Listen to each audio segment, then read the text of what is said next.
Good morning, students. How are you all? I am Prakash Rathore and welcome to my channel in Teaching Gurukul. Today we are going to discuss about our new topic that is called syllable. आज हम लोग syllable के बारे में पढ़ने जा रहे हैं, ठीक है। तो आइए समझते हैं कि syllable क्या होता है। पहले मैं बता देता हूँ कि यह प्राइमरी मिडिल दोनों क्लास के बच्चों के लिए है। डैट मीन्स क्लास फर्स्ट से लेकर क्लास 8 और 9 तक के बच्चे बहुत ही आसानी से इसकी हेल्प से वह स्पेलिंग इंग्लिश की जो कि वो पढ़ नहीं पाते हैं या ऐसी स्पेलिंग जिनको उन्हें पढ़ने में प्रॉब्लम आती है, उन स्पेलिंग को इन साइलेबल की सहायता से बहुत आसानी से समझ सकते हैं, ठीक है। तो आइए पहले समझते हैं हम लोग यहाँ पर साइलेबल की। अगर हम लोग बात करें तो मैंने इसको मेरे तरीके से हिंदी में एक नाम दिया है जिसका नाम है तोड़ो जोड़ो और पढ़ो, ठीक है। याद रखिएगा आप सभी, तोड़ो जोड़ो और पढ़ो, ठीक है। पहले तोड़ना है, फिर जोड़ना है, फिर पढ़ना है। अब ये क्या होता है, किस तरीके से करना है, ये हम आगे देखेंगे। पहले हम लोग यहाँ देखेंगे हम क्या क्या इसमें सीखेंगे इसकी सहायता से। तो you read long spelling correctly with the help of this rule. इस रूल की सहायता से आप जो लंबी या बड़ी स्पेलिंग है उसको बहुत ही सही और विदाउट एनी मिस्टेक बिल्कुल सही ढंग से पढ़ पाएंगे, ठीक है। यहाँ पर सही प्रोनाउंसिएशन आप उसका कर पाएंगे। You are able to separate long spelling to read, ठीक है। क्या होता है कि कई बार जब हम बड़ी स्पेलिंग नहीं पढ़ पाते हैं तो हम उसे तोड़ तोड़ के पढ़ने की कोशिश करते हैं। तो साइलेबल जो है या जो साइलेबल्स है वो आपको यही सिखाता है कि किस तरीके से आपको उसको तोड़ना है, फिर जोड़ना है और देन पढ़ना है, ठीक है। तो ये आप इसके अंदर सीखेंगे। You are able to learn about the difficult spelling of English reading. English reading के अंदर जितनी भी कठिन स्पेलिंग है उसको आप बहुत ही आसानी से साइलेबल की सहायता से समझ जाएंगे, ठीक है। इसके रूल्स हम लोगों ने यहाँ पर दिए हुए हैं, ठीक है। सबसे पहले साइलेबल को मैंने बता चुका हूँ आप लोगों को कि साइलेबल का मतलब क्या होता है, तोड़ो जोड़ो और पढ़ो, ठीक है। तोड़ना है, जोड़ना है और देन पढ़ना है, ठीक है। साइलेबिक स्ट्रक्चर है इसके, दैट मीन यहाँ पर कुछ फॉर्मूले होते हैं वो यहाँ पर मैं बता रहा हूँ आपको, जैसे कि CV, CCV, CVC, CCCV, CCCVC, CVCC, then BC। ये क्या है एक्चुअल में, ये कॉन्सोनेंट और वोवेल है, ठीक है। Consonant vowel, consonant consonant vowel, consonant vowel consonant, इस प्रकार से 7 स्ट्रक्चर दिए हुए हैं, ठीक है। इनमें से आपको ज़्यादातर स्टार्टिंग के जो 4 है बहुत ज़्यादा आते हैं और ये आपको ज़्यादातर कोशिश करना है कि आपको ये याद रहें, ठीक है। आप देखेंगे कि जितने भी आपके रूल्स हैं उनमें चाहे कॉन्सोनेंट 1 हो, 2 हो या 3 हो, लेकिन कहीं ना कहीं एक ना एक वोवेल जरूर आया हुआ है, ठीक है। आप यहाँ पर बहुत ही आसानी से देख सकते हैं, ठीक है। तो कॉन्सोनेंट चाहे कितने भी हो पर वोवेल एक ना एक जरूर आएगा और ये आपको ध्यान में रखना है, ठीक है।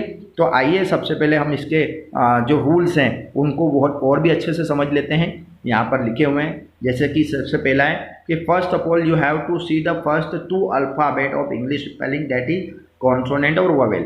आपको यहाँ पर एक्चुअली में 2 आ गया है, आपको यहाँ पर क्या कहना है, सबसे पहले आपको 3 वर्ड देखना है ना। That means first of all you have to see the first 3 word या 3 alphabet of English spelling. English spelling की पहले 3 वर्ड देखना है आपको, चाहे वो स्पेलिंग 6 वर्ड की हो या 6 से लेके 12, 20, 25 वर्ड या इससे भी बड़ी हो, है ना। तो आपको सबसे पहले स्टार्टिंग के 3 वर्ड देखना है, ठीक है। और क्या देखना है उनमें कि वो कॉन्सोनेंट है या वोवेल है, ठीक है। ये आपको यहाँ पर देखना है। सेकंड क्या करना है आपको, जब आप उसको देख लें तो देखेंगे कि when 2 consonant come together in the English spelling so you have to separate with each other to put dash between the 2 consonant, ठीक है। मतलब यहाँ पर ये हो गया कि यदि 2 कॉन्सोनेंट एक साथ आ जाते हैं इंग्लिश स्पेलिंग में कहीं पर भी तो आपको उन्हें क्या करना है, दोनों को अलग अलग करना है, दैट मीन्स दोनों को सेपरेट करना है, ठीक है। और ये क्यों करना है वो मैं आपको बताऊंगा बाद में, ठीक है। अगला हम रूल्स देखते हैं कि व्हेन 2 और more vowel come together in the English spelling so you don't have to separate with each other, you have to write down both together, है ना। डेट मीन्स यहाँ पर क्या हो गया कि जो वोवेल है, अगर 2 या 2 से अधिक वोवेल एक साथ आ जाए तो आपको उन्हें कभी भी अलग नहीं करना है बल्कि साथ में ही लिखना है। अब देखिए यहाँ पर 2 बात हो गई। पहला कि अगर 2 कॉन्सोनेंट आ जाए तो कभी भी एक साथ नहीं लिखना है, लेकिन अगर 2 या 2 से अधिक वोवेल आ जाए तो आपको साथ में ही लिखना है, ठीक है। अगला रूल हम देखेंगे क्यों लिखना है ये मैं आपको बताऊंगा अभी।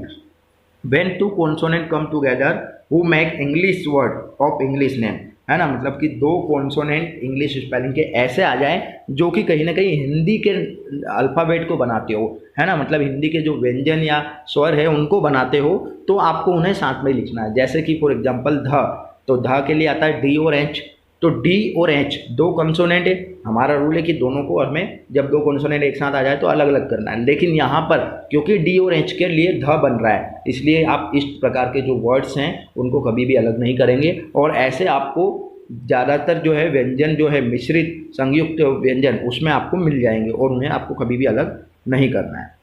फिफ्थ रूल है, if vowel is come starting the English spelling then two consonant come so you have to write down the vowel separately। ठीक है, अगर आपको स्टार्टिंग में वोवेल आ जाए है ना और उसके बाद में दो कॉन्सोनेंट आ जाए, ठीक है, तो ऐसे समय में आपको वोवेल अलग लिखना है, सिंगल वोवेल, देन आपको दो कॉन्सोनेंट लिखना है। ठीक है, तो इस प्रकार से आपको ये रूल्स जो है वो काम करेंगे। आइए अब समझते हैं हम लोग, हमारा मेन पॉइंट पर आते हैं साइलेबल्स पर कि किस प्रकार से आपको प्रैक्टिकली करना है। ठीक है, तो जितनी भी चीज़ें मैंने बताई है आपको ये बहुत अच्छे से याद कर लेनी है, अपने दिमाग में रखना है। अब हम लोग इसको करते हैं। ठीक है, मैं फिर बता दूं कि यहाँ पर प्राइमरी और मिडिल के स्टूडेंट, ऐसे स्टूडेंट जिनको इंग्लिश पढ़ना नहीं आ पाती या फिर वो बड़ी स्पेलिंग नहीं पढ़ पाते हैं, बड़ी स्पेलिंग में अटक जाते हैं, तो ऐसे बच्चों के लिए बहुत इंपॉर्टेंट है। और साथ ही साथ कुछ ऐसे लोग भी होते हैं जिनको बड़ी स्पेलिंग को पढ़ने में बहुत ज़्यादा कठिनाई आती है या फिर वो प्रोनाउंसिएशन सही से नहीं कर पाते हैं, तो इसकी सहायता से दोनों तीनों प्रकार की जो प्रॉब्लम है वो सॉल्व हो जाएगी। ठीक है, देखें हम लोग जैसे कि पहली स्पेलिंग लिखी हुई है। अब यदि आप ये प्राइमरी वाले बच्चे से पूछेंगे तो ज़्यादातर बच्चे नहीं बता पाते हैं, है ना, या जो बड़ी क्लास के बच्चे भी जो गवर्नमेंट स्कूल के बच्चे होते हैं या कोई या बहुत सारे ऐसे बच्चे होते हैं जो नहीं पढ़ पाते हैं, तो वो इसकी सहायता से बहुत आसानी से पढ़ लेंगे। डैट मीन्स वीक स्टूडेंट, है ना। आइए समझते हैं। PRE मैंने क्या बोला था कि कोई सी भी स्पेलिंग हो और कितनी भी बड़ी स्पेलिंग हो, आपको स्टार्टिंग के 3 वर्ड देखना है। तो स्टार्टिंग के 3 वर्ड में 2 कॉन्सोनेंट है, तीसरा वोवेल है। और आपको हमेशा याद रखना है कि जब तक कोई वोवेल नहीं आए तब तक आपको कंटिन्यू आगे बढ़ते रहना है। तो देखिए 2 कॉन्सोनेंट आया देन वोवेल आ गया, तो इसलिए हमें क्या करना है कि PR देन E वोवेल जो है वहाँ तक लिखना है और फिर आपको रुकना है। रुकने के बाद में आप क्या देखेंगे कि आने वाले जो 2 शब्द है वो कॉन्सोनेंट है या वोवेल है। तो देखें तो S और E, तो S तो यहाँ कॉन्सोनेंट है और E क्या है, वोवेल। तो देखिए S और E मैंने यहाँ पर लिख दिया, एक कॉन्सोनेंट और एक वोवेल, क्योंकि मैंने बताया था कि जहाँ वोवेल आ जाए वहाँ पर रुकना है। फिर आप क्या देखेंगे कि आने वाले 2 शब्द कॉन्सोनेंट तो नहीं है। तो देखिए R और V आपको दोनों कॉन्सोनेंट दिख रहे हैं, R भी कॉन्सोनेंट है, V भी कॉन्सोनेंट है। तो ये R और V 2 कॉन्सोनेंट है और मैंने आपको बताया था कि जब 2 कॉन्सोनेंट एक साथ आ जाए तो ये दोनों कुत्ते बिल्ली की तरह होती है ना, तो ये कभी भी एक साथ नहीं रह सकते। तो एक को अलग कर दो, दूसरे को अलग कर दो, तो दोनों को अलग अलग करना पड़ेंगे। तो आप देख सकते हैं R को मैंने अलग कर दिया और डैश लगा के V को अलग कर दिया। फिर आप आगे देखेंगे कि यहाँ पर 2 शब्द कॉन्सोनेंट तो नहीं है। ठीक है, तो देखें कि 2 शब्द कॉन्सोनेंट तो नहीं है, तो V कॉन्सोनेंट है लेकिन A वोवेल है, तो इसलिए इनको साथ में लिख दिया। फिर देखें 2 कॉन्सोनेंट तो नहीं है, मतलब आपको पूरी स्पेलिंग में एक ही काम करना है, यही देखना है कि कहीं आने वाले शब्द 2 कॉन्सोनेंट शब्द तो नहीं है। अगर 2 कॉन्सोनेंट आ जाए तो आपको उनको अलग करना है, नहीं आए तो आप जहाँ पर वोवेल आ जाए वहाँ पर रुक के और फिर आप उसको आगे वाला स्टार्ट कर सकते हैं। तो देखिए TI, अब बचा क्या, ON। मैंने बताया था कि I और O वो दोनों वोवेल है, तो आपको बताया था 2 या 2 से अधिक वोवेल आ जाए तो आपको साथ में ही लिखना है, तो TION साथ में लिख दिया। अब यदि मैं N को अलग कर दूं तो आप सोच सकते हैं कि अगर मैं N को अलग कर दूंगा तो क्या होगा कि यहाँ पर हमारा रूल ब्रेक हो जाएगा। हमने साइलेबिक स्ट्रक्चर में पढ़ा है कि कहीं पर भी सिंगल कॉन्सोनेंट नहीं है, तो इसलिए मैं इसको साथ में लिखूंगा। तो आप देखें PRE छोटे बच्चे बहुत ही आसानी से पढ़ पाएंगे कि हाँ PRE प्री होता है, SCR जर, VA वे और TION सन, प्रिजर्वेशन, और पूरा एक साथ वो पढ़ पाएंगे प्रिजर्वेशन, ये प्रिजर्वेशन। इस प्रकार से बच्चे इसको कर पाएंगे।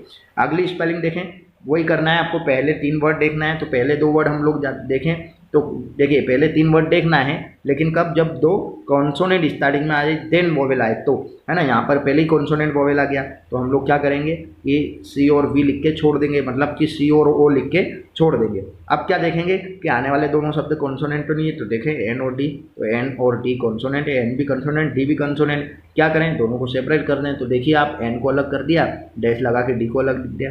फिर देखें अगला वो शब्द क्या है, वोवेल आ रहा है, तो हमने क्या करा, यहाँ पे वोवेल लगा दिया। फिर देखें 2 शब्द कॉन्सोनेंट तो नहीं आ रहे, बिल्कुल आ रहे हैं। N कॉन्सोनेंट है, S कॉन्सोनेंट है, हमने N और S अलग अलग कर दिया। फिर देखेंगे 2 कॉन्सोनेंट एक साथ तो नहीं आ रहे, बिल्कुल नहीं आ रहे, तो TI साथ में लिख दिया। फिर O वोवेल ही है इसलिए ये भी साथ में, और N। इस तरीके से हमने इसको पढ़ लिया। अब हम इसको CON कन, DEN डेन, कंडेंसेशन। इस प्रकार से कंडेंसेशन इसको बहुत ही आसानी से पढ़ा जा सकता है। इसी प्रकार से और भी कई सारी डिफिकल्ट स्पेलिंग है, जैसा कि आप यहाँ पर देख पा रहे हैं। ठीक है, इसको मैं पढ़ने की कोशिश करता हूँ। देखिए, पहला जो शब्द है वो आपका क्या है, पहला शब्द कॉन्सोनेंट है, देन सेकंड वाला भी कॉन्सोनेंट है, तीसरा भी कॉन्सोनेंट है और चौथा भी, पांचवा भी। इस तरीके से 5 कॉन्सोनेंट एक साथ आ रहे हैं। ठीक है, लेकिन आप हमेशा याद रखना है कि आर, वाई, एम और एन है ना, तो यहाँ पर ये जो वाई है ये यहाँ पर क्या है, ये सेमी वोवेल है। ठीक है, और ये सेमी वोवेल की तरफ वर्क करेगा। मतलब ये है कि हम लोग जो है 2 कॉन्सोनेंट के बाद एक वोवेल वाला मामला हमारे पास में आ गया, इसलिए हम 2 कॉन्सोनेंट के बाद में वाई लिख के छोड़ देंगे, मतलब वोवेल लिख के छोड़ देंगे। ठीक है, उसके बाद देखेंगे 2 कॉन्सोनेंट एक साथ तो नहीं है, बिल्कुल है। सी और एच 2 कॉन्सोनेंट है, सी और एच 2 कॉन्सोनेंट है, लेकिन सी और एच को मिलाकर च बन रहा है, इसलिए इन दोनों को साथ में लिखा जाएगा। फिर आप देखें अगला क्या है, वोवेल है, तो इसको भी साथ में लिख दो। और हमने बोला कि जहाँ तक जब तक वोवेल नहीं आए तब तक आपको लिखना है, तो CHO आपने साथ में लिख लिया।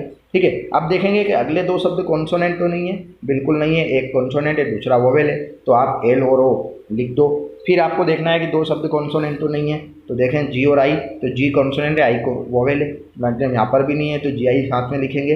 और फिर बचा ST, तो ST को आप अलग नहीं लिख सकते क्योंकि हमारे पास में इसके लिए कोई रूल नहीं है, इसलिए। और आखिरी वाले शब्द हमेशा आप याद रखेंगे कि आखिरी वाले शब्द में 4 या 5 शब्द एक साथ आ सकते हैं, तो GIST हम साथ में लिख देंगे। इस प्रकार से CHY साइड, CHO को, LO लॉ, GIST लिजिस्ट, साइकोलॉजिस्ट है ना, इसको हम आसानी से पढ़ सकते हैं। छोटे बच्चे भी पढ़ सकते हैं, क्यों, क्योंकि छोटे बड़े बच्चे बड़ी स्पेलिंग नहीं पढ़ सकते, लेकिन 2, 3 या 4 या 5 वर्ड वाली स्पेलिंग तो बहुत ही आसानी से पढ़ लेते हैं वो। ठीक है, और पढ़ जाते हैं। आगे देखेंगे COMMITMENT, तो C और O कॉन्सोनेंट एंड वोवेल आ गया। ठीक है, हम साथ में लिख देंगे कॉन्सोनेंट के बाद वोवेल। फिर देखें 2 कॉन्सोनेंट एक साथ तो नहीं है, नहीं है, तो इसलिए दोनों को सेपरेट कर दिया हमने।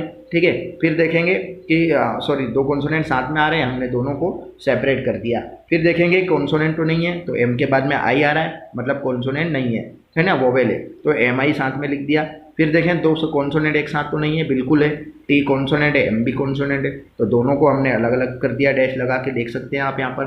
फिर देखें 2 कॉन्सोनेंट एक साथ तो नहीं है, नहीं है, तो इसलिए ME, फिर NT आ रहा है, तो लास्ट में आपको सेपरेट नहीं करना है, लास्ट में आपको साथ में ही लिखना है। तो इस प्रकार से COM कम, MIT मिट, MENT मेंट, कमिटमेंट, कमिटमेंट, कमिटमेंट। जब आप इसको इकट्ठा पढ़ेंगे तो ये हो जाएगा कमिटमेंट। तो इस प्रकार से बहुत ही आसानी से हम लोग पढ़ सकते हैं। लास्ट 2 वर्ड हम लोग एक बार देख लेते हैं, और जैसे कि THOUGHT, तो देखें THO, तो यहाँ पर हम लोग ये देख सकते हैं कि जो TH है वो 2 कॉन्सोनेंट है, देन O वोवेल है, तो हमें इन तीनों को साथ में लिखना है। फिर देखेंगे कि 2 वोवेल कॉन्सोनेंट एक साथ तो नहीं है, तो बिल्कुल नहीं है। आप देख सकते हैं कि यहाँ पर GH साथ में आ रहा है ना, और GH और T साथ में आ रहा है, 2 कॉन्सोनेंट, लेकिन दोनों कॉन्सोनेंट को मिलाकर घ बन रहा है ना, इसलिए साथ में ही लिखे जाएंगे। और बचा क्या, T, तो ये भी साथ में लिखा जाएगा, तो THOU ठॉ, GHT ट, थॉट।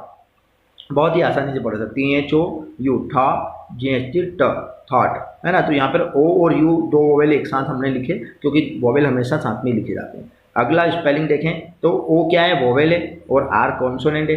ठीक है, तो पहले O लिख के छोड़ देंगे। फिर देखेंगे 2 कॉन्सोनेंट एक साथ तो नहीं है, तो R और G दोनों 2 कॉन्सोनेंट एक साथ आ रहे हैं, दोनों को सेपरेट करेंगे, तो R अलग हो गया, G अलग हो गया। फिर देखेंगे 2 शब्द कॉन्सोनेंट एक साथ तो नहीं है, G और A, तो G कॉन्सोनेंट है लेकिन A वोवेल है, तो G लिख दिया। फिर देखेंगे 2 कॉन्सोनेंट एक साथ नहीं है, तो नहीं है, तो आपको यहाँ पर NI लिख देंगे। NI के बाद फिर देखेंगे 2 कॉन्सोनेंट एक साथ तो नहीं है, तो Z कॉन्सोनेंट है, A वोवेल है, मतलब यहाँ पर भी 2 कॉन्सोनेंट एक साथ नहीं है, तो ZA लिख दिया।